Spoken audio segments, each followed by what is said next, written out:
ABS-CBN News Center, Manila. Ito ang TV Patrol Weekend!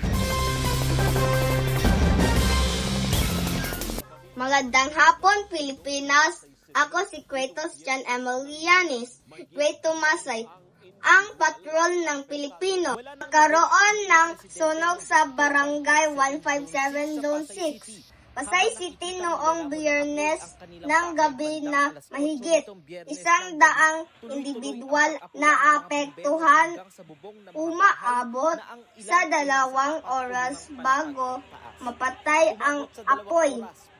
Walang nasawi o nasugatan. Hindi pa malaman ang kadahilanan ng sunog at ito'y kasalukuyang inimbestigahan.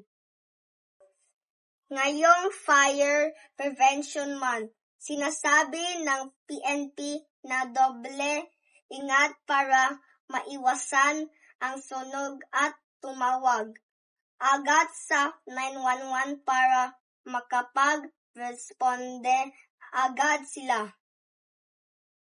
At yan ang balitang nakalap sa aking pagpapatrol. Nandito ako, naglilingkod sa inyo, saan man sa mundo.